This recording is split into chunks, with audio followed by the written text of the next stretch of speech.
पृष्ठ संख्या 474, 474, श्लोक संख्या 50।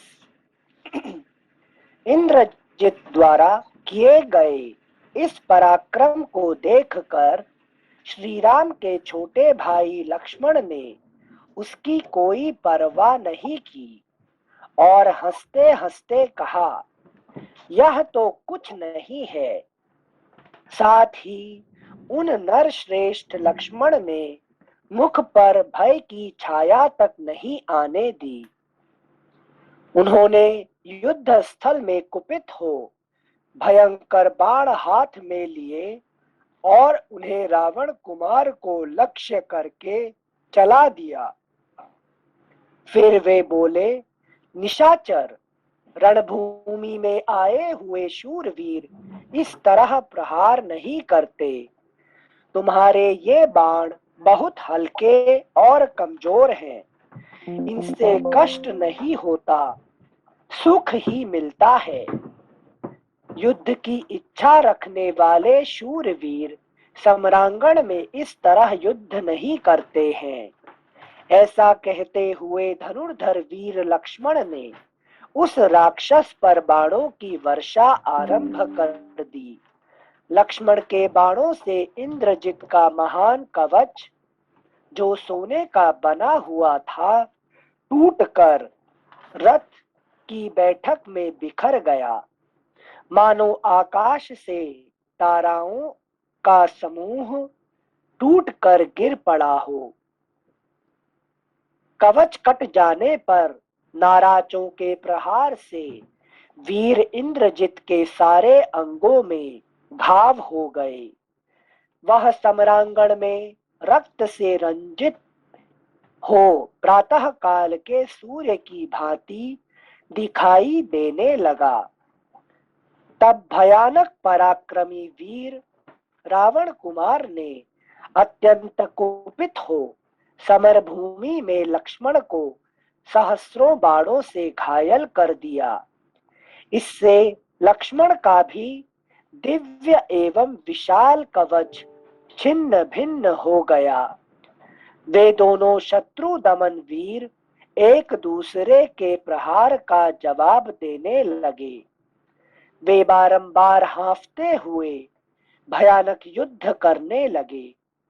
युद्ध स्थल में बाणों के आघात से दोनों के सारे अंग क्षत विक्षत हो गए थे। अतः वे दोनों सब ओर से लहूलुहान हो गए। दोनों वीर दीर्घ काल तक एक दूसरे पर पैने बाणों का प्रहार करते रहे। दोनों ही महामनस्वी तथा युद्ध की कला में निपुण थे। दोनों भयंकर पराक्रम प्रकट करते थे और अपनी अपनी विजय के लिए प्रयत्नशील थे। दोनों के शरीर बाण समूहों से व्याप्त थे। दोनों के ही कवच और ध्वज कट गए थे।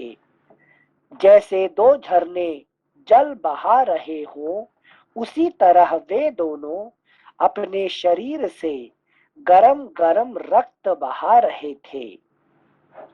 दोनों ही भयंकर गर्जना के साथ बाणों की घोर वर्षा कर रहे थे।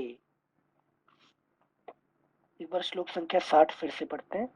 दोनों के शरीर बाण समूहों से व्याप्त थे। दोनों के ही कवच और ध्वज कट गए थे। जैसे दो झरने जल बहा रहे हो, उसी तरह वे दोनों अपने शरीर से गरम गरम रक्त बहा रहे थे। दोनों ही भयंकर गर्जना के साथ बाणों की घोर वर्षा कर रहे थे। मानो प्रलय काल के दो नील मेघ आकाश में जल की धारा बरसा रहे हों। वहां जूझते हुए उन दोनों वीरों का बहुत अधिक समय व्यतीत हो गया, परंतु वे दोनों ना तो युद्ध से विमुख हुए और ना उन्हें थकावट ही हुई।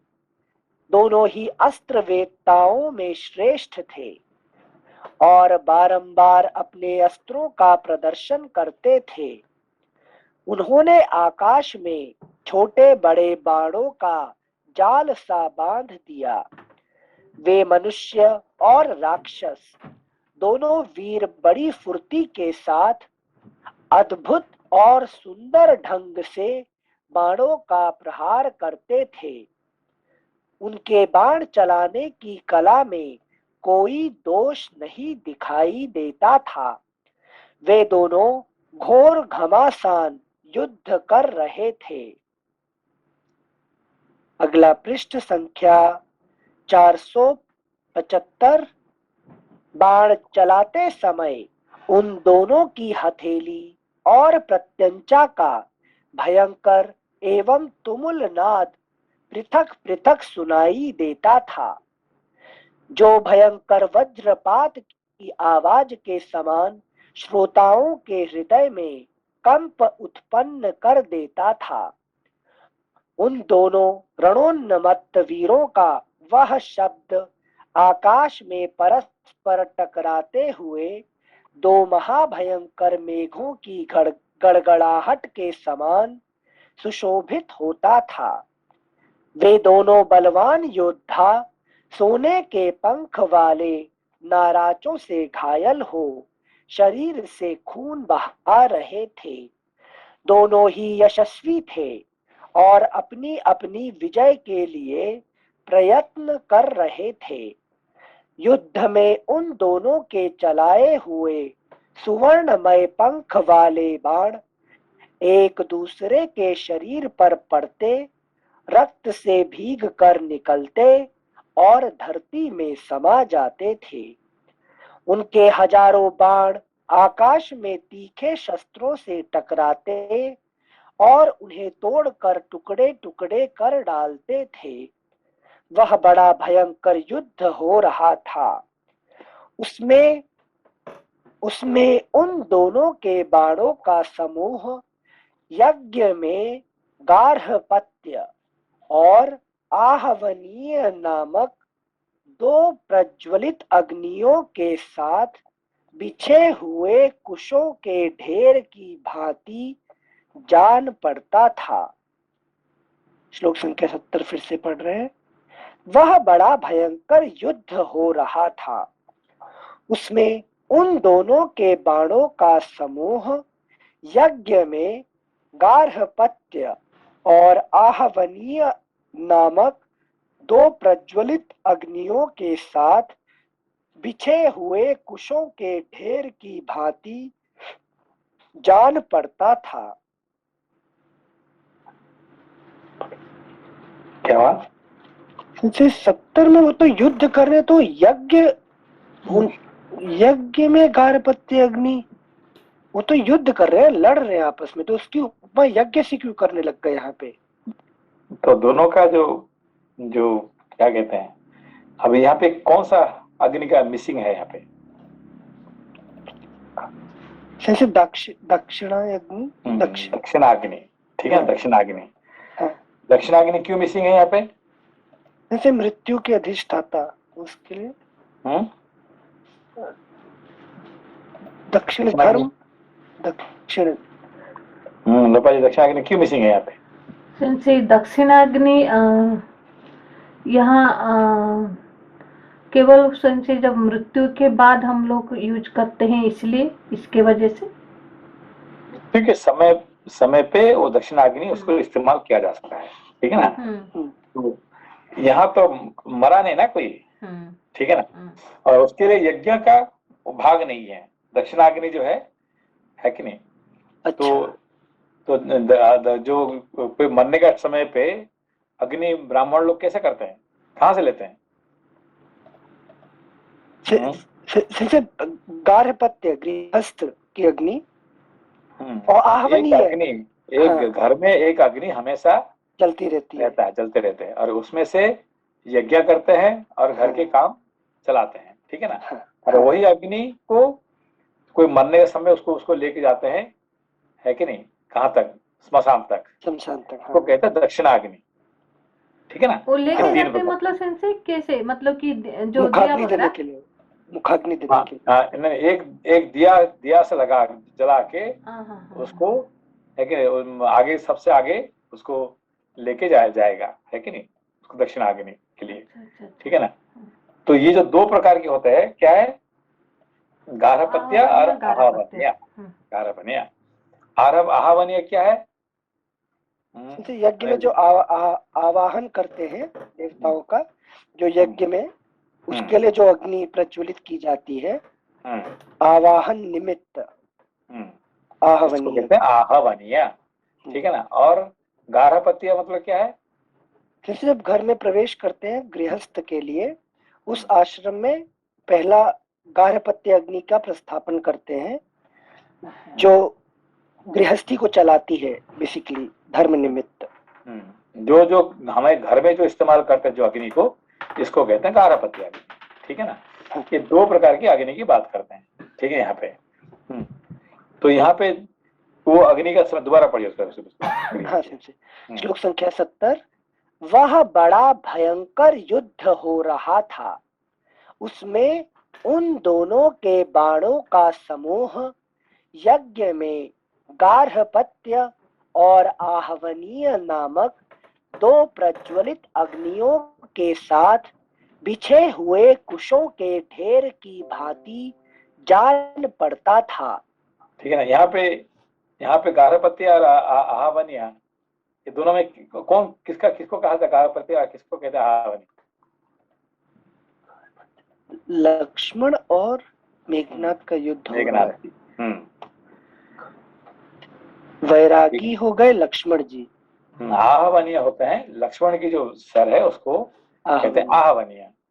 और इसका मेघनाथ का जो बाण है इसको कहते हैं, आपको कहते हैं गार्हपत्य, ठीक है। दोनों का है कि नहीं, उनका जो बाण है उसको कैसे कंपेयर किया गया है, जैसे कि हम कुश अग्नियों से नहीं है, वो जो बिछाए होते कुश, जब हम जो यज्ञ करते हैं जो कुश बिछाते हैं, है कि नहीं, उसके ऊपर कंपैरिजन, अग्नि को नहीं है, है कि नहीं। अग्नि का समय पे जो कुश हमने काम में लेते हैं, बिछाते हैं, ऐसे है ये, ठीक है ना। अच्छा, मतलब ये उपमा दी है, ये नहीं कह रहे कि वो युद्ध इज इक्वल टू यज्ञ, they are not saying that. नहीं, अच्छा, तो उपमा दिया गया है, ठीक है ना। Yes sense. और पहले भी एक टॉपिक आया था कि दोनों वीर जो लड़ रहे हैं, रक्त बहुत बह रहा है, तो ये दोनों रजस स्वरूप में होकर, मतलब लक्ष्मण जी भी जो लड़ रहे हैं वो रजस के हिसाब से, उनका भी खून बह रहा है। एक्चुअली क्या कि आप जब लड़ रहे हैं, तो जो बल है, बल कहाँ से निकल रहा है? रजस से ही ना, रजस से निकल रहा है, आप आखे नहीं, तो वो उसका भी दोनों का ही रक्त झरना जैसे बह रहा है, एज स्ट्रीम, है कि नहीं। हाँ सिंचे, थैंक यू। मतलब सिंचे उस टाइम पे ऐसा नहीं काउंट करेंगे, because I am fighting on behalf of Ram, so I am fighting in सत्वा। फाइट मतलब रजस ही होगा, इज द पॉइंट ना। फाइट मतलब रजस, क्योंकि कुछ आप यज्ञ भी करेंगे तो रजस की माध्यम से ही करेंगे, ओके, ठीक है ना। कुछ नहीं करेंगे तो नहीं, वो यज्ञ भी नहीं होगा, है कि यज्ञ भी, है कि नहीं। हाँ, थैंक यू सेंसे।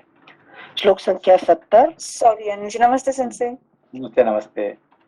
सेंसे, जब हम लोग वो घर में सुबह और शाम को दिया जलाते हैं या फिर अगरबत्ती लगाते हैं पूजा के लिए, तो वो हमारा आवनीय होता है कि गार्हपत्य, मतलब गार्हपत्य वो होता है आहवनीय। क्योंकि आप क्यों दिया जलाते हैं? कि देवताओं को आवाहन करने के लिए, है कि नहीं। आप दिया जला के आप क्या कहते हैं कि मेरे घर में सारे देवता यहाँ पे प्रवेश करे, ठीक है ना। अभी मैं घर में अंधकार होने से पहले दिया जलाते हैं, और आप कहते हैं कि मेरे घर में सारे देवी देवता दुनिया का मेरे घर में आ जाए, है कि नहीं। कौन सा देवता चाहिए आप आपका कह रहे हैं, है कि नहीं। हमारे घर में पहले अग्नि देवता को, है कि नहीं, फिर षोडश मातृका, है कि नहीं, ये जो मेरे घर में सारे ये आ जाए, है कि नहीं। थैंक यू आप बताते हैं, इसलिए आहवनीय कहते हैं। और जो घर में आप जो अग्नि जलाते हैं खाना पकाने के लिए, है कि नहीं, बाकी जो काम के लिए, उसको कहते हैं गार्हपत्य, ठीक है ना। घर का पति, घर का मास्टर कौन है? अग्नि। तो जिस घर में अग्नि का प्रवेश नहीं है वो घर नहीं है, ठीक है ना। बाकी कुछ नहीं होगा, पानी भी नहीं होगा तो घर हो जाएगा, ठीक है ना। बाकी सब नहीं होगा हो जाएगा, मगर जिस घर में अग्नि नहीं है वो घर नहीं है, ठीक है ना। हाँ, तो अग्नि मतलब लाइट भी ऑफ कोर्स किचन का भी सही है, लाइट भी। इसलिए हम जब हम गृह प्रवेश करते हैं तो सबसे इम्पोर्टेंट किसको देखते हैं, अग्नि का दूध उबालना, अग्नि को हम वहाँ पे स्थापना करते हैं। Thank you sense. सर ये गारहपत्य के बारे में थोड़ा सा जो है ना, थोड़ा सा डिटेल में बता दीजिए। ये जब डेथ होती है हमारी तो वो अपने घर से लेके जाते हैं सर उस अग्नि को? हाँ, उसका जो डेथ होता है तो इसको कहते हैं दक्षिणाग्नि। देखिए अग्नि का 3 प्रकार का अग्नि होता है, ये बात देखिए, अग्नि 3 प्रकार होता है, ठीक है ना। एक नंबर 1 होता है, क्या है कि आहवनीय अग्नि। आहवनीय मतलब भगवान को आवाहन करने के लिए, देवी देवताओं को जो आवाहन करने के लिए हम जो दिया जलाते हैं, जी सर, इसको कहते हैं आहवनीय, ठीक है ना। 2 नंबर का अग्नि क्या है, गारहपत्य अग्नि। जो हम घर बनाते हैं तो पहले हम क्या करते हैं, उस घर में है कि नहीं, ये दिया जलाते हैं। अब कुछ आजकल तो इलेक्ट्रिसिटी का, ये इलेक्ट्रिसिटी भी क्या, वो भी अग्नि है, ठीक है। तो अग्नि का 2 रूप होता है, एक होता है लाइट और दूसरा होता है हीट, है कि नहीं, तो आलोक और उत्ताप, ठीक है ना। तो आप अभी घर में देखिए, अभी हम लोग क्या करते हैं, अभी ठंड होने के कारण से हम लोग क्या करते हैं, घर में हीटर जलाते हैं, और हीटर भी क्या है, वो भी अग्नि का ही रूप है, ठीक है ना। हीटर और लाइट ये दोनों अग्नि का रूप होते हैं, ठीक है ना। फिर हमने क्या करते हैं कि हम आग जला के घर में, है कि नहीं, चाहे गैस हो कि इलेक्ट्रिसिटी हो, इसमें से हम खाना पकाते हैं, ठीक है ना। ये सबको कहते हैं गारहपत्य अग्नि। तो घर का जो गृहपति, गारहपत्य मतलब घर का जो मास्टर, तो हमारे घर का मास्टर कौन है, अग्नि देवता, है कि नहीं। अग्नि देवता नहीं हो तो घर नहीं होता है कि नहीं। तो चाहे लाइट के हिसाब से हो कि हीटर के हिसाब से हो कि किचन के हिसाब से हो, आप घर में आग का बहुत जरूरी है कि नहीं। इसको कहते हैं गारहपत्य। तीसरा अग्नि क्या होता है, इसको कहते हैं दक्षिणा अग्नि। दक्षिण मतलब हमारे जो स्मशान होता है ना, स्मशान तो हमेशा दक्षिण दिशा में होता है स्मशान का, है कि नहीं। तो कोई भी देखिए यहाँ पे गांव का हमेशा दक्षिण दिशा में वो स्मशान बना जाता है। और वहां पे तो स्मशान को जो अग्नि लेके जाते हैं वहां नहीं बनाते हैं, वो घर से लेके जाना पड़ता है अग्नि को, ठीक है ना।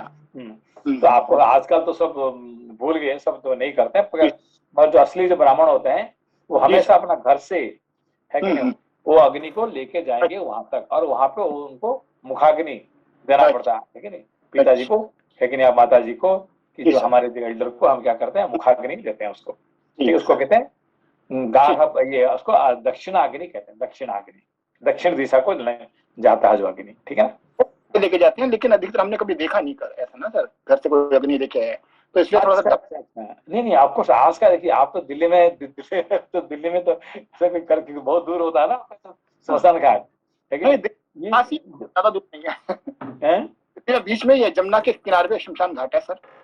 हाँ, नहीं मतलब आजकल शहर में इतना नहीं मानते हैं, मगर गांव वगैरह में, ये वगैरह में जो फंक्शन होते हैं ना, जैसे जरूर अग्नि को अपना घर से लेके जाएंगे, ठीक है ना।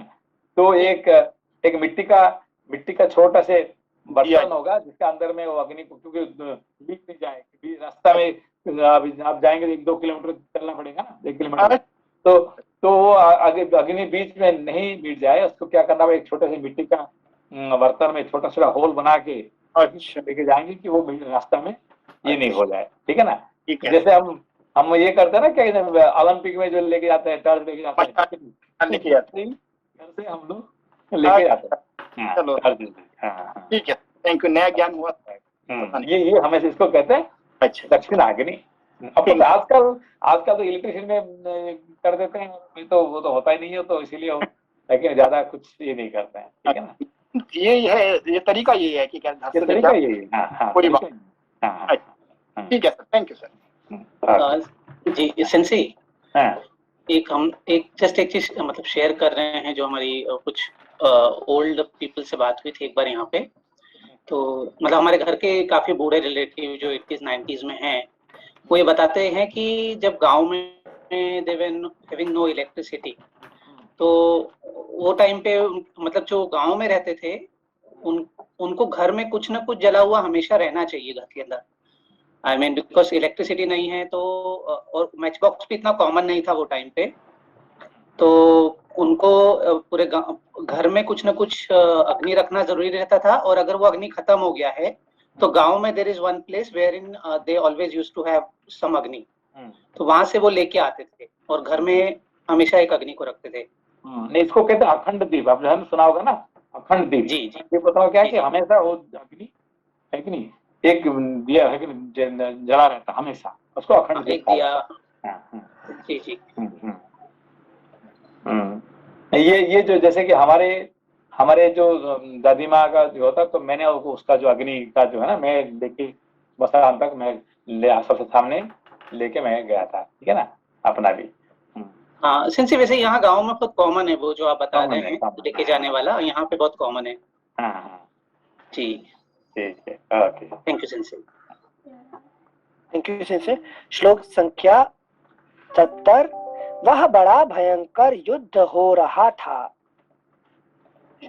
श्लोक संख्या 69 एक बार पढ़ते हैं। उनके हजारों बाण आकाश में तीखे शस्त्रों से टकराते और उन्हें तोड़कर टुकड़े टुकड़े कर डालते थे। श्लोक संख्या 70। वह बड़ा भयंकर युद्ध हो रहा था, उसमें उन दोनों के बाणों का समूह यज्ञ में गार्हपत्य और आहवनीय नामक दो प्रज्वलित अग्नियों के साथ बिछे हुए कुशों के ढेर की भांति जान पड़ता था। श्लोक संख्या 71। जस्ट एक मिनट, ये जो आपने एक अखंड दीपक वाली जो बात बताई, ये वही है जो गार्हपत्य जो हमेशा रहनी चाहिए। नहीं, घर का अंदर में हम लोग क्या करते हैं, घर का अंदर में एक दिया जो है ना हमेशा जला रहता है, ठीक है ना, इसको कहते हैं अखंड दीप।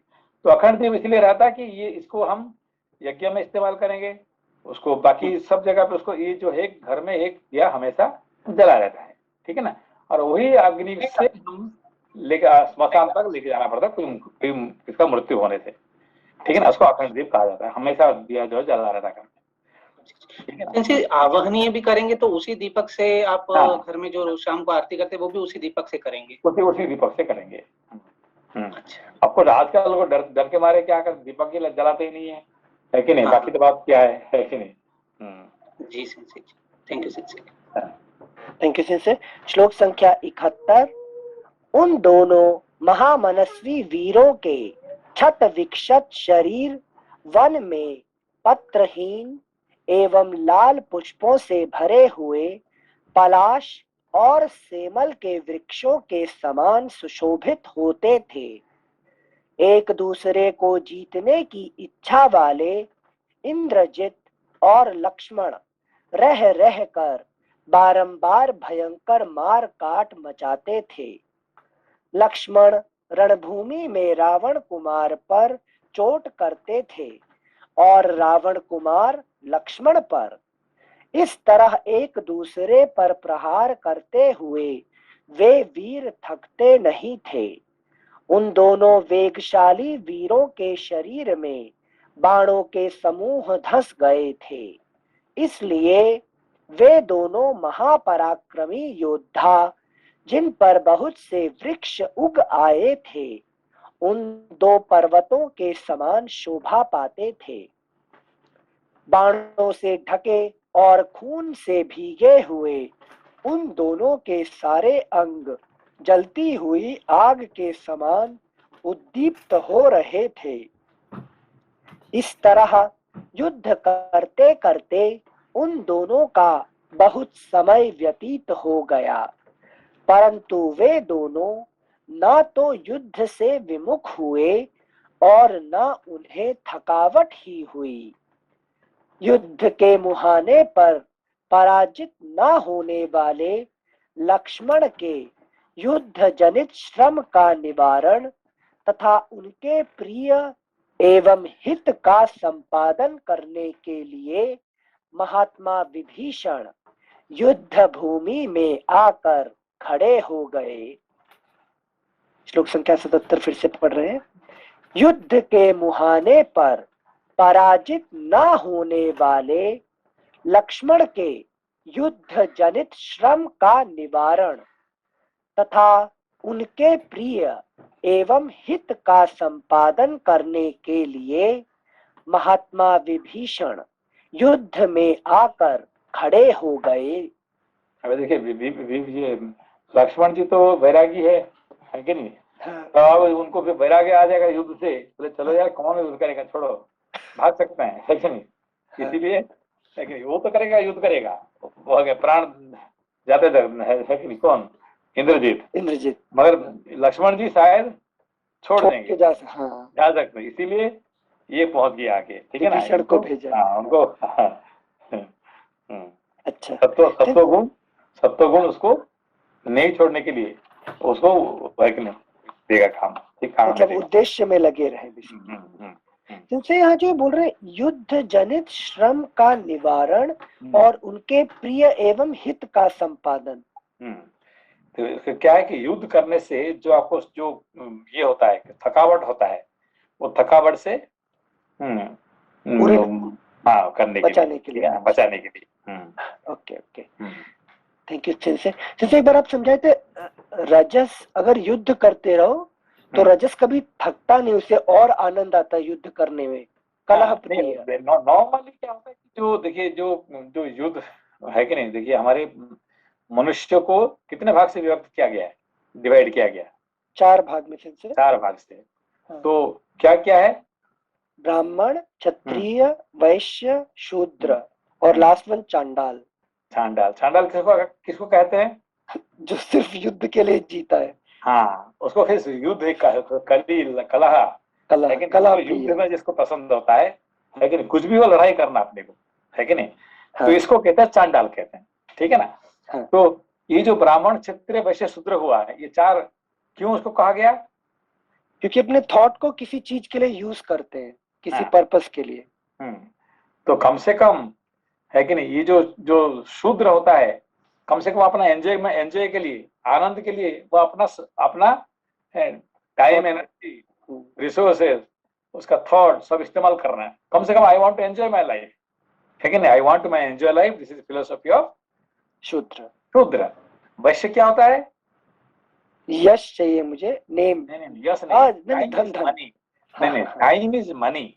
यहाँ पे क्या था? टाइम इज एंजॉयमेंट, है कि नहीं? Time is to enjoy. और यहाँ पे क्या है? टाइम इज मनी, है कि नहीं? अभी मैं पैसा नहीं बनाऊं तो फिर है कि नहीं, हम यहाँ इतने मेहनत करेंगे, पैसा नहीं बनाए तो क्या मतलब है? इसको कहते हैं पैसे, हमेशा पैसे के लिए, है कि नहीं? फायदा के लिए। मेरा क्या फायदा होगा? मैं ये करूँगा, आपके लिए करूंगा, मेरा फायदा क्या होगा? मुझे, मैं रामायण पढ़ लूंगा, मुझे मिलेगा क्या? मुझे बताओ, है कि नहीं? तो हमेशा फायदा के लिए काम जो करता है उसको कहते हैं वैश्य कहते हैं, है कि नहीं? क्षत्रिय किसको कहते हैं? Name and fame, Yash, name and fame और धर्म। मुझे धर्म चाहिए, मुझे नेम चाहिए, नाम चाहिए, मुझे सर्टिफिकेट चाहिए, मुझे नोबेल प्राइज चाहिए, है कि नहीं? कुछ, है कि नहीं? ऑफ कोर्स पैसा नहीं, पैसे की बात नहीं कर रहा है, मगर नाम, यश, ये सब चाहिए किसको? क्षत्रिय के। और ब्राह्मण किसको कहा जाता है? All thoughts are used for the purpose of acquiring knowledge for enlightenment. Knowledge and enlightenment, ठीक है? तो हर बार हर चीज को ज्ञान में परिणत करेगा, जो, है कि नहीं? तो ये हो गया 4 प्रकार की। तो 5वां जो रह गया है, इसको कहते हैं चांडाल। चांडाल किसको? जो लड़ाई में जिसको मजा आता है कि लड़ाई नहीं करे तो मजा नहीं आएगा, है कि नहीं? उसको बढ़िया से खाना दे दो, वो क्या कहेगा? अरे खाने में देखो, इसमें ये नमक कम है, ये क्या खाना है? इसमें ये कम है, वो क्या खाएंगे? अरे तुम मुझे इज्जत नहीं दिया, खाना क्या खाएंगे? अरे खाना उसको दिया, उसको क्या बोला? मुझे इज्जत नहीं मिला, मुझे ऐसा जैसे कुत्ते जैसे खाना खिला रहे मुझे, है कि नहीं? कुछ ना कुछ उसने लड़ाई निकालना है, खड़ा कर कमी करके उसमें लड़ाई शुरू कर देगा, ठीक है ना? वो एंजॉय नहीं करना चाहता है कि नहीं? उसको कहते हैं चांडाल। अच्छा, सो सिंस दीस 2 गाइस, ये जो लक्ष्मण जी और ये मेघनाद लड़ रहे हैं, ये चांडाल वृत्ति से नहीं लड़ रहे हैं, तो मतलब ये चांडाल नहीं, ये जो मेघनाद जो है चांडाल वृत्ति से लड़ रहा है, ठीक है ना? उसको फायदा क्या है? फायदा कुछ नहीं है, इसीलिए उसको मरना पड़ता है। यहाँ पे देखिए, यहाँ पे कौन मर रहा है? सब राक्षस मर रहे हैं। हाँ। एक ही वानर मरा है? अभी तक नहीं मरा। सिंसे वानर एक भी नहीं मरा, यहाँ कुंभकर्ण मरा, यहाँ पे ये मरा, सब मरे, इतने सारे राक्षस मर गए, लाखों लाखों, और एक भी भारत नहीं मरा। क्यों नहीं मरा? अब ये लड़ने के लिए नहीं आएगी, है कि नहीं? हमको लड़ना पड़ रहा है, लेकिन हम राम जी के लिए, है कि नहीं, हम अपना प्राण देने के लिए आगे, मगर किसी का प्राण नहीं किया अभी तक। ठीक है ना? किसने एक ही मरा है क्या अभी तक? एक भी नहीं से, एक भी नहीं मरा है। और इनका राक्षस एक से एक के बाद बड़े बड़े, है कि नहीं, कुंभकर्ण जैसे महान महान अतिकाय जैसे लोग मर गए, है कि नहीं, मगर एक भी वानर का मृत्यु नहीं हुआ है। ना भालू मरा, ना बंदर मरा, ना कोई नहीं मरा है। Thank you sensor. अब समझ में आया कि लक्ष्मण को क्यों बचाने के लिए विभीषण को आना पड़ा। आगे, क्योंकि वो छोड़ के जा सकते हैं, है कि नहीं? और दूसरा तो चांडाल है, लड़ते ही रहेगा, वो तो लड़ जाएगा, मरते हैं। Thank you sensor. एक बार 77 फिर से पढ़ रहे हैं। युद्ध के मुहाने पर पराजित ना होने वाले लक्ष्मण के युद्ध जनित श्रम का निवारण तथा उनके प्रिय एवं हित का संपादन करने के लिए महात्मा विभीषण युद्ध भूमि में आकर खड़े हो गए। इस प्रकार श्री वाल्मीकि निर्मित आर्ष रामायण आदि काव्य के युद्ध कांड में 88वां सर्ग पूरा हुआ। अगला पृष्ठ संख्या 476, अध्याय 89तमः सर्गः। विभीषण का राक्षसों पर प्रहार, उनका वानर यूथपतियों को प्रोत्साहन देना, लक्ष्मण द्वारा इंद्रजित के सारथी का और वानरों द्वारा उसके घोड़ों का वध।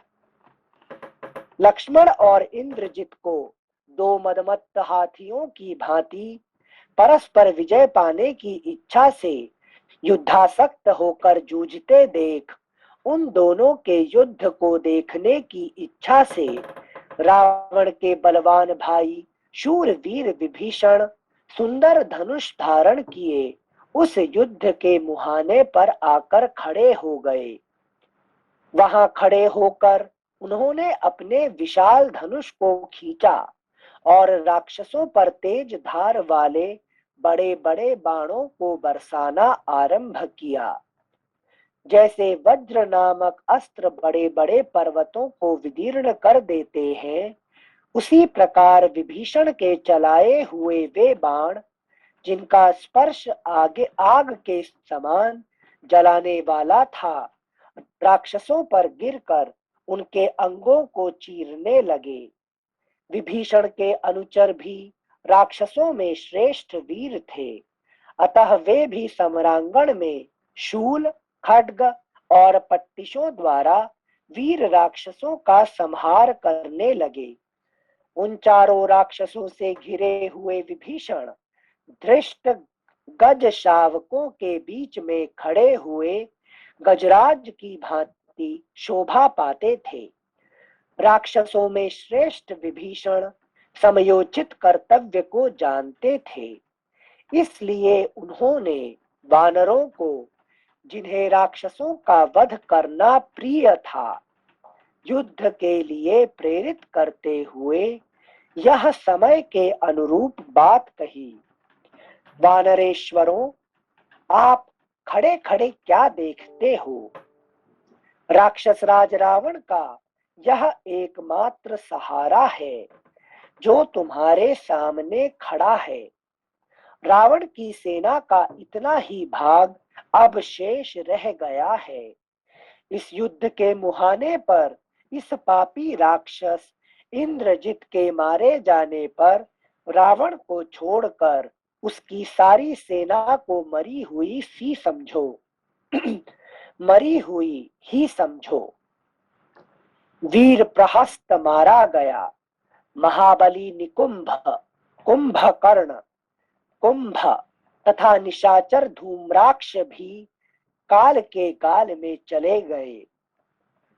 जाम्बुमाली, महामाली, तीक्ष्ण वेग, अशनि प्रभ, सुप्तघ्न, यज्ञ कोप, राक्षस वज्रदंष्ट्र सम्भ्रादि विकट अरिघ्न तपन मंद प्रघास प्रघस प्रजंघ जंघ दुर्जय दुर्जय अग्नि केतु अकंपन सुपार्श्व निशाचर चक्रमाली कंपन तथा वे दोनों शक्तिशाली वीर देवांतक और नरांतक ये सभी मारे जा चुके हैं।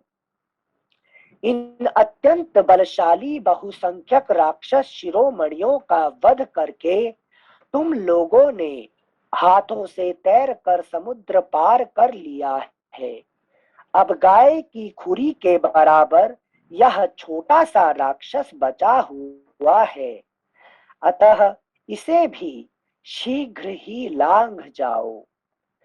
वानरों, इतनी ही राक्षस सेना और श्रेष्ठ और शेष रह गई है। अभी जो सामने है इतने ही है कि नहीं? जो जो इसका इंद्र जी के साथ है जितने, इतने ही बाकी लंका में राक्षस है। बाकी आखिरी में रहेगा कौन? रावण। तो बाकी सब मर जाएंगे। इसको इतने मार दोगे तो खत्म हो गया बाकी सब, ठीक है ना? हाँ। और अकेला वो क्या करेगा वो, ठीक है ना? हाँ सही सही। बहुत थोड़ा सा काम बताए, मैनेजर बोल रहे कर लो, खत्म कर लो। Thank you Sanjay. श्लोक संख्या 16। वानरों, इतनी ही राक्षस सेना और शेष रह गई है जिसे तुम्हें जीतना है। अपने बल पर घमंड करने वाले प्रायः सभी राक्षस तुमसे भिड़कर मारे जा चुके हैं। अगला पृष्ठ संख्या 477। मैं इसके बाप का भाई हूँ। ये ट्रांसलेशन किया संजय। मैं इसके पिताजी का भाई हूँ, इस नाते यह मेरा पुत्र है। ये नहीं समझ पाए किसका ट्रांसलेशन संजय? भ्रातृआत्मजम का ट्रांसलेशन बाप का भाई। ये जो ऊपर 17 नंबर श्लोक का जो 476 पेज में लास्ट लिखा है भ्रातुरात्मजम, तो भ्रातु आत्मजम, तो उसका ट्रांसलेशन है मैं इसके बाप का भाई हूँ।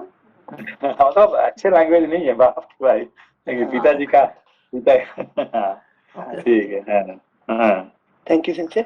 मैं इसके पिताजी का भाई हूँ, इस नाते यह मेरा पुत्र है, अतः मेरे लिए इसका वध करना अनुचित है। तथापि श्री रामचंद्र जी के लिए दया को तिलांजलि दे मैं अपने इस भतीजे को मारने के लिए उद्यत हूँ। जब मैं स्वयं मारने के लिए इस पर हथियार चलाना चाहता हूँ, उस समय आंसू मेरी दृष्टि बंद कर देते हैं।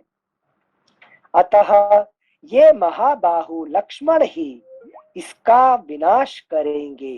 क्योंकि मैं मारना चाहता हूँ, मगर क्या कि एक रिश्तेदार होने के कारण से, है कि नहीं, जैसे अपना बेटा हो जाता ना, तो उसको मारने में आंसू निकल जाता है, ठीक है ना? इसीलिए मैं नहीं कर पाता हूँ। लेकिन इसको कौन करेंगे? जिसका वैराग्य, जिसका पास कोई राग नहीं हो, है कि नहीं, वही कर सकता है। Thank you Sanjay. श्लोक संख्या 19। वानरों, तुम लोग झुंड बनाकर इसके समीपवर्ती सेवकों पर टूट पड़ो और उन्हें मार डालो। इस प्रकार अत्यंत यशस्वी राक्षस विभीषण के प्रेरित करने पर वानर यूथपति हर्ष और उत्साह से भर गए तथा अपनी पूंछ पटकने लगे। फिर वे सिंह के समान पराक्रमी वानर बारंबार गरजते हुए उसी तरह नाना प्रकार के शब्द करने लगे, जैसे बादलों को देखकर मोर अपनी बोली बोलने लगते हैं। अपने यूथ वाले समस्त भालुओं से घिरे हुए जांबवान तथा वे वानर पत्थरों, नखों और दांतों से वहां राक्षसों को पीटने लगे। अपने ऊपर प्रहार करते हुए ऋक्षराज जांबवान को उन महाबली राक्षसों ने भय छोड़कर चारों ओर से घेर लिया। उनके हाथ में अनेक प्रकार के अस्त्र शस्त्र थे। वे राक्षस सेना का संहार करने वाले जांबवान पर युद्ध स्थल में बाणों तीखे राक्षस नहीं, वे राक्षस सेना का, सॉरी सॉरी सॉरी सॉरी गलत पढ़ दिए। श्लोक संख्या 23। वे राक्षस सेना का संहार करने वाले जांबवान पर युद्ध स्थल में बाणों, तीखे फरसों, पट्टिशों, डंडों और तोमरों द्वारा प्रहार करने लगे। वानरों और राक्षसों का वह महायुद्ध क्रोध से भरे हुए देवताओं और असुरों के संग्राम की भांति बड़ा भयंकर हो चला। उसमें बड़े जोर जोर से भयानक कोलाहल होने लगा। उस समय महामनस्वी हनुमान जी ने लक्ष्मण को अपनी पीठ से उतार दिया और स्वयं भी अत्यंत कुपित हो पर्वत शिखर से एक साल वृक्ष उखाड़ कर सहस्त्रों राक्षसों का संहार करने लगे। शत्रुओं के लिए उन्हें परास्त करना बहुत ही कठिन था। शत्रु वीरों का संहार करने वाले बलवान इंद्रजित ने अपने चाचा को भी घोर युद्ध का अवसर देकर पुनः लक्ष्मण पर धावा किया।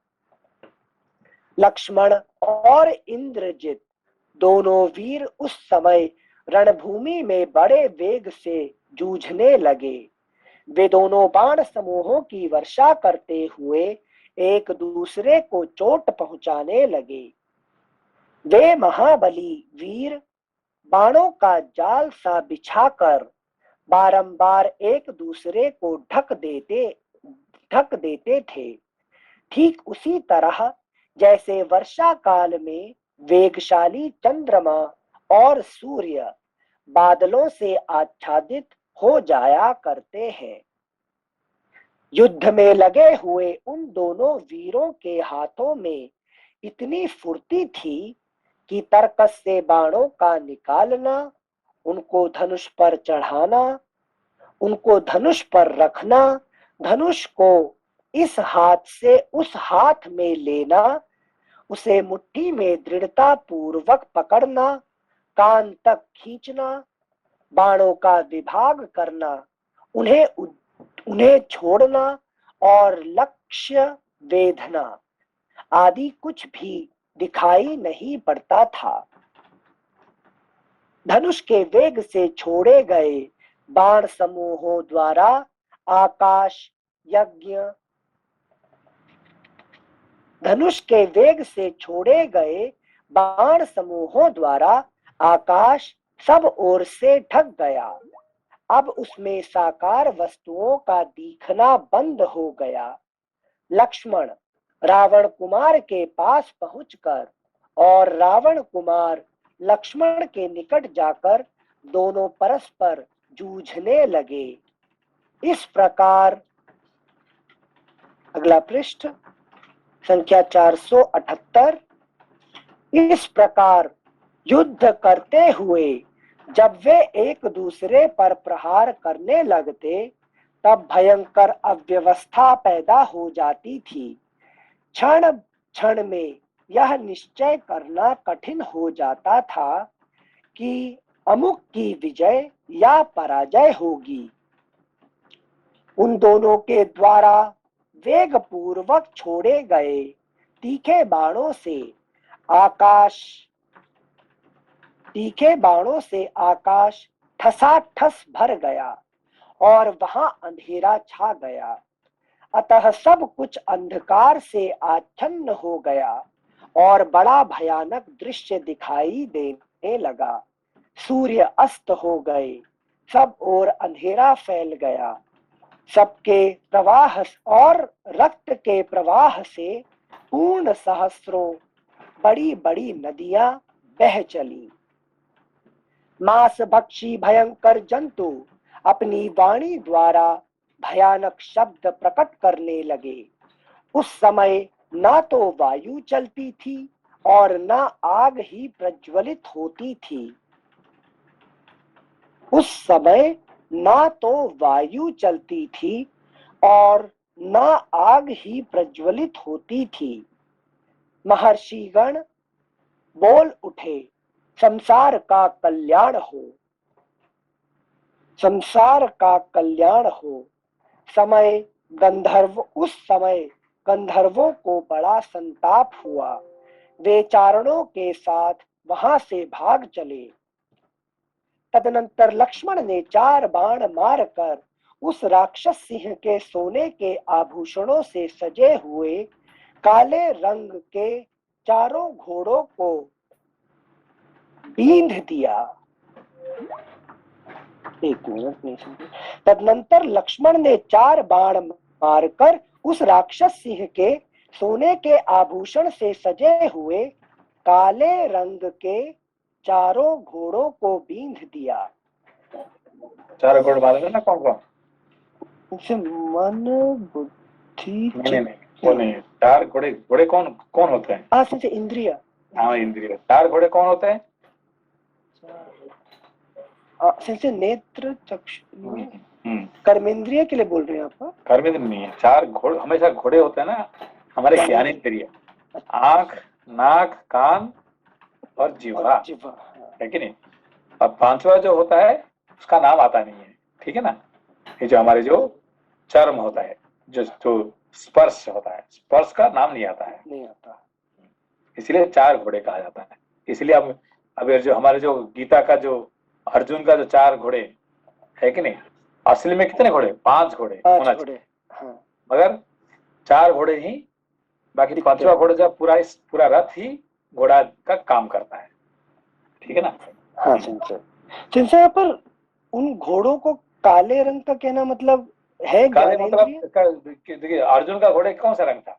सफेद रंग से। सफेद का, सफेद मतलब सत्व गुण, प्योरिटी, ठीक है ना? अर्जुन का अर्थ क्या है? ना जिसका बिल्कुल प्योर है, जिसमें थोड़ा भी है, उसमें कोई है कि नहीं, इम्प्योरिटी नहीं होता है, इसीलिए सफेद है। और ये काले मतलब है कि इसका ये इम्प्योर ही भरा हुआ है, तामसिक पूरा, तमस। अच्छा, थैंक यू संजय। श्लोक संख्या 39। तदनंतर लक्ष्मण ने 4 बाण मारकर उस राक्षस सिंह के सोने के आभूषणों से सजे हुए काले रंग के चारों घोड़ों को बींध दिया। तत्पश्चात रघुकुल नंदन श्रीमान लक्ष्मण ने दूसरे तीखे पानीदार सुंदर पंख वाले और चमकीले भल्ल से, जो इंद्र के वज्र की समानता करता था तथा जिसे कान तक खींच कर छोड़ा गया था, रणभूमि में विचरते हुए इंद्रजित के सारथी का मस्तक शीघ्रता पूर्वक धड़ से अलग कर दिया। वह वज्रोपम बाण छूटने के साथ ही हथेली के शब्द से अनुनादित हो सनसनाता हुआ आगे बढ़ा था। सारथी के मारे जाने पर महातेजस्वी मंदोदरी कुमार इंद्रजित स्वयं ही सारथी का भी काम संभालता, घोड़ों को भी काबू में रखता और फिर धनुष को भी चलाता था। युद्ध स्थल में उसके द्वारा वहां सारथी के कार्य का भी संपादन होना दर्शकों की दृष्टि में बड़ी अद्भुत बात थी। इंद्रजित जब घोड़ों को रोकने के लिए हाथ बढ़ाता, तब लक्ष्मण उसे तीखे बाणों से बींधने लगते और जब वह युद्ध के लिए धनुष उठाता, तब उसके घोड़ों पर बाणों का प्रहार करते थे। उन छिद्रों बाण प्रहार के अवसरों में शीघ्रता पूर्वक हाथ चलाने वाले सुमित्रा कुमार लक्ष्मण ने समरांगण में निर्भय से विचरते हुए इंद्रजित को अपने बाण समूहों का अपने बाण समूहों द्वारा अत्यंत पीड़ित कर दिया। समर भूमि में सारथी को मारा गया देख रावण कुमार ने युद्ध विषयक उत्साह त्याग दिया। समर भूमि में सारथी को मारा गया देख रावण कुमार ने युद्ध विषयक उत्साह त्याग दिया। तब विषाद में डूब गया, वह विषाद में डूब गया। उस राक्षस के मुख पर विषाद छाया हुआ देख वे वानर यूथपति बड़े प्रसन्न हुए और लक्ष्मण की भूरी भूरी प्रशंसा करने लगे। तत्पश्चात प्रमाथी, शरभ, रभस और गंधमादन इन 4 वानरेश्वरों ने अमर्ष में भरकर अपना महान वेग प्रकट किया।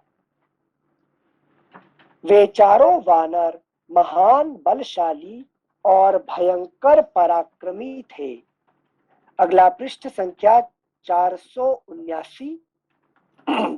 वे सहसा उछलकर इंद्रजित के चारों घोड़ों पर कूद पड़े। उन पर्वताकार वानरों के भार से दब जाने के कारण उन घोड़ों के मुखों से खून निकलने लगा। उनसे रौंदे जाने के कारण घोड़ों के अंग भंग हो गए और वे प्राणहीन होकर पृथ्वी पर गिर पड़े।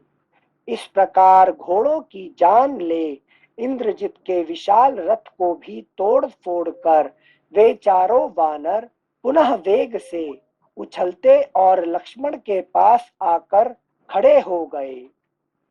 सारथी तो पहले ही मारा गया था।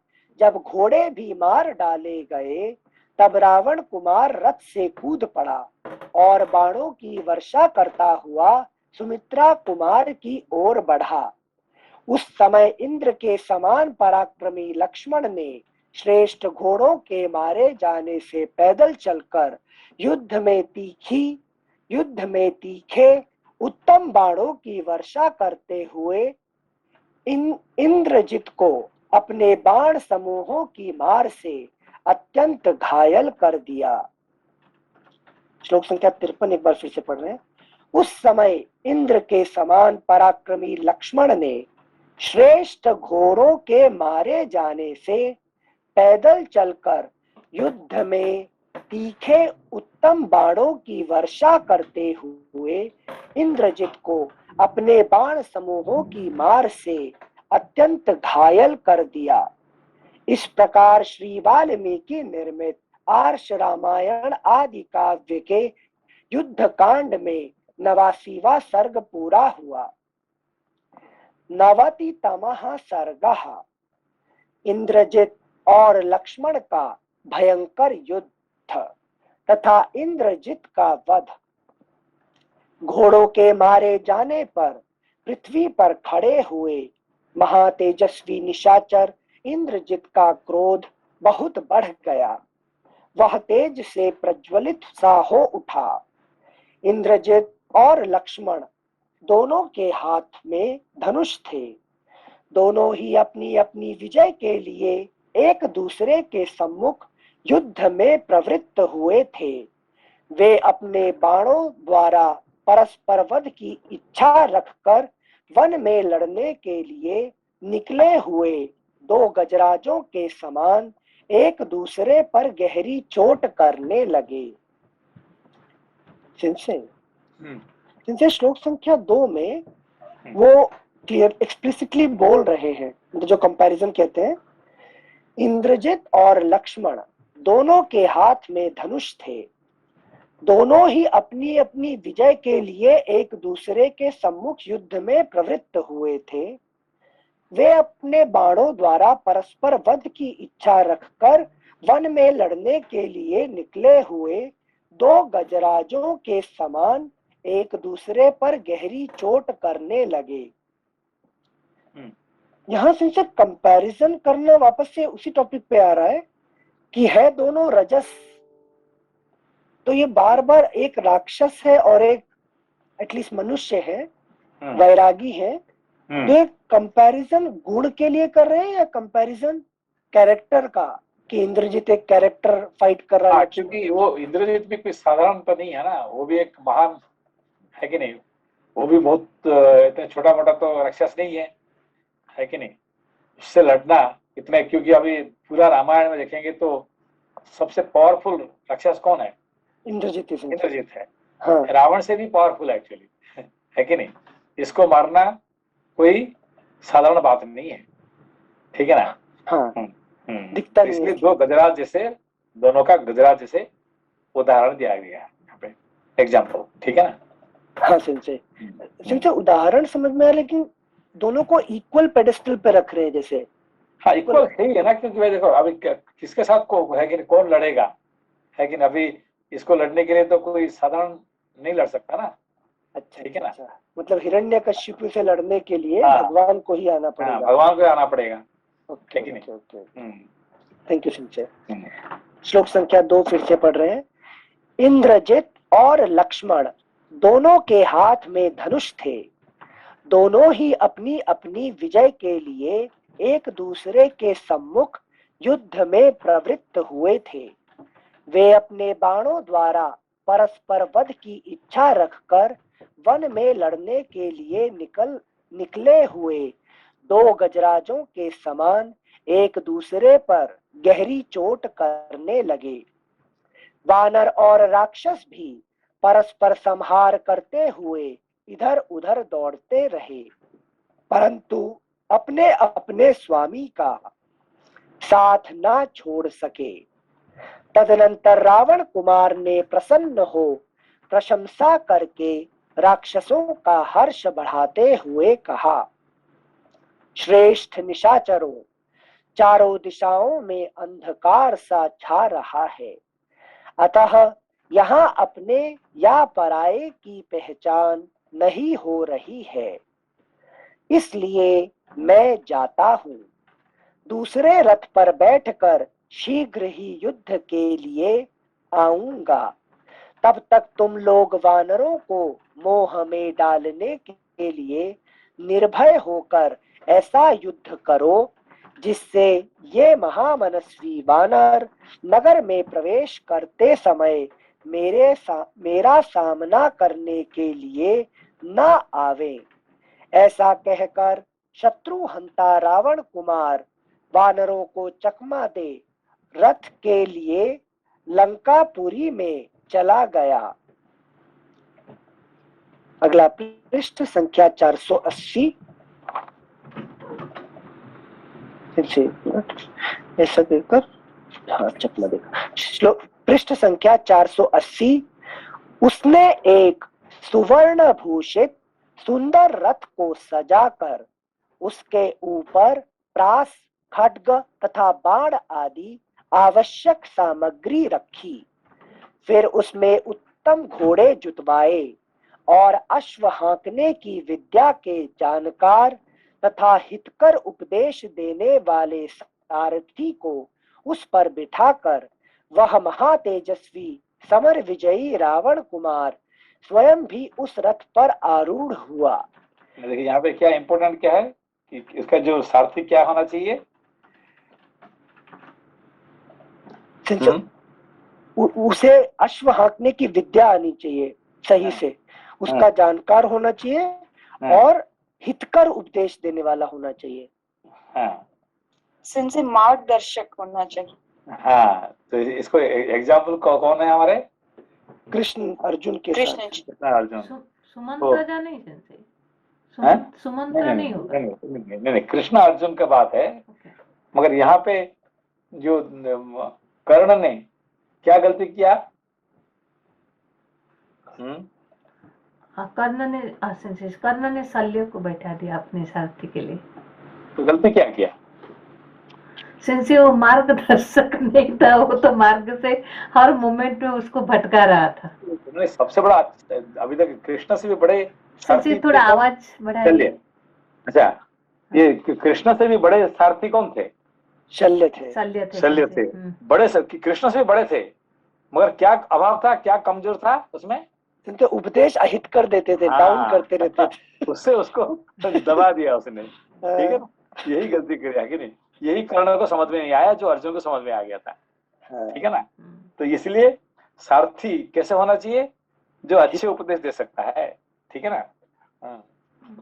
सेंसे और शल्य मतलब भले ही कर्ण के सारथी बने, लेकिन तो उनका मतलब वो मन से मन चाहते थे कि पांडवों की जय हो ना, जय हो। हाँ, है कि नहीं। तो अब उसको क्या किया, उसको उसने दबा दिया उसको, है कि नहीं, उसका जो मन को, अरे तुम क्या लड़ोगे, है कि नहीं, अर्जुन के साथ। ऐसा करते करते करते उसको इतना कमजोर कर दिया कि उसको मरना पड़ा। उसको मरा इसलिए क्यों, इसको ज्यादा मेन कारण था शल्य था। ठीक है ना। तो इसीलिए सारथी कैसे होना चाहिए, जो घोड़े को जानता हो, जो रथ को जानता है, उसके साथ साथ जो अच्छे उपदेश दे सकता है। ठीक है ना। Thank you sensei. ठीक, थैंक यू सेंसे। श्लोक संख्या 9-10। उसने एक सुवर्ण भूषित सुंदर रथ को सजाकर उसके ऊपर प्रास, खड्ग तथा बाण आदि आवश्यक सामग्री रखी। फिर उसमें उत्तम घोड़े जुतवाए और अश्व हाँकने की विद्या के जानकार तथा हितकर उपदेश देने वाले सारथी को उस पर बिठाकर वह महातेजस्वी समर विजयी रावण कुमार स्वयं भी उस रथ पर आरूढ़ हुआ। फिर प्रमुख राक्षसों को साथ ले वीर मंदोदरी कुमार काल शक्ति से प्रेरित हो नगर से बाहर निकला। नगर से निकलकर इंद्रजित ने अपने वेगशाली घोड़ों द्वारा विभीषण सहित लक्ष्मण पर बलपूर्वक धावा किया।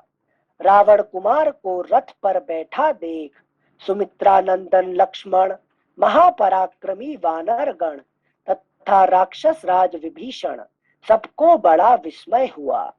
सभी उस बुद्धिमान निशाचर की फुर्ती देखकर दंग रह गए।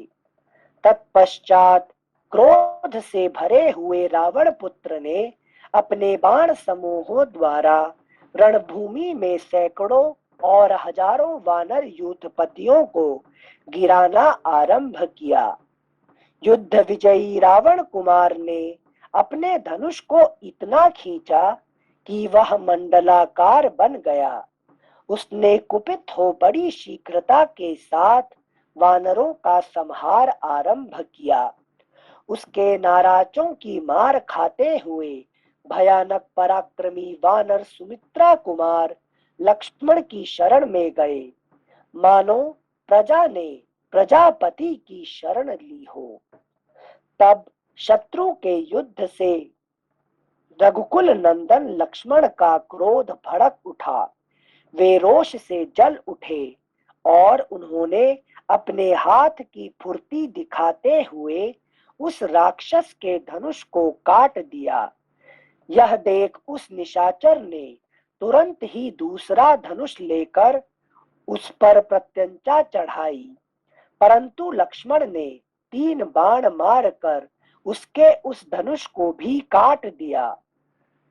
धनुष कट जाने पर विषधर सर्प के समान 5 भयंकर बाणों द्वारा सुमित्रा कुमार ने रावण पुत्र की छाती में गहरी चोट पहुंचाई। जी, जो अभी अपने सारथी के बारे में जो बताया, तो जो अर्जुन के सारथी तो श्री कृष्ण बन गए, लेकिन ऐसा क्या कारण था जो शल्य जो है वो मतलब वो ऐसी कौन सी कैपेबिलिटी जो देखी शल्य में कर्ण ने?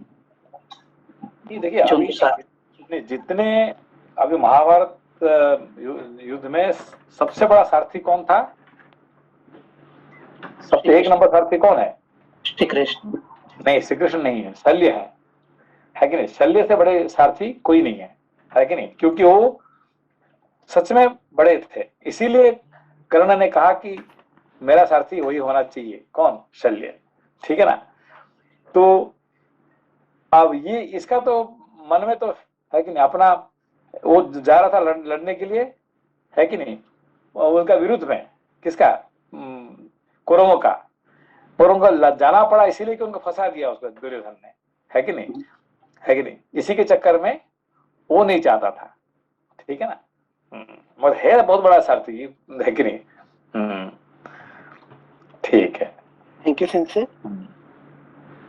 जैसे मतलब शल्य जो थे वो मतलब उनके पास सारथी विद्या बहुत अच्छी थी, जो श्री कृष्ण मतलब अगर जनरल सेंस में देखें तो श्री कृष्ण से भी अच्छे सारथी वो माने जाते हैं। सारथी हिसाब से एक सारथी जो है ना वो सबसे महान थे, है कि नहीं? ये तो है ही है कि नहीं? उनसे बड़ा सारथी कोई नहीं था उस जमाने में। तो सेंसी जिस तरह वो अगर फेमस थे लेकिन वो श्री कृष्ण से बेहतर नहीं सिद्ध हो पाए।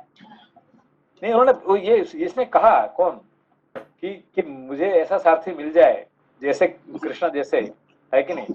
और अब ये तो पक्का तो इससे कृष्ण से ज्यादा बड़ा सारथी, इसीलिए मैं उनको चाहता हूँ मेरा सारथी बनने के लिए, ये कर्ण ने कह दिया, ठीक है ना? मगर वही उसको मरवा दिया, है कि नहीं? उसको हतोत्साह करके करते, ठीक है ना? जी sir, thank you. Thank you सेंसर। श्लोक संख्या 19। धनुष कट जाने पर विषधर सर्प के समान 5 भयंकर बाणों द्वारा सुमित्रा कुमार ने रावण पुत्र की छाती में गहरी चोट पहुंचाई। उनके विशाल धनुष से छूटे हुए वे बाण इंद्रजित का शरीर छेद कर लाल रंग के बड़े बड़े सर्पों के समान पृथ्वी पर गिर पड़े। धनुष कट जाने पर उन बाणों की चोट खाकर मुंह से रक्त वमन करते हुए रावण पुत्र ने पुनः एक मजबूत धनुष हाथ में लिया। उसकी प्रत्यंचा भी बहुत ही दृढ़ थी। फिर तो उसने लक्ष्मण को लक्ष्य करके बड़ी फुर्ती के साथ बाणों की वर्षा आरंभ कर दी, मानो देवराज इंद्र जल बरसा रहे हों। ठीक है, इम्पोर्टेंट टॉपिक है, फिर उसको कल ही इसको करते हैं कि अभी जल्दीबाजी नहीं करेंगे, ठीक है? हाँ सेंसे, ठीक है, कल करते हैं थैंक यू उसको। सेंसे। सेंसे। थैंक यू, नमस्कार। प्रणाम। प्रणाम।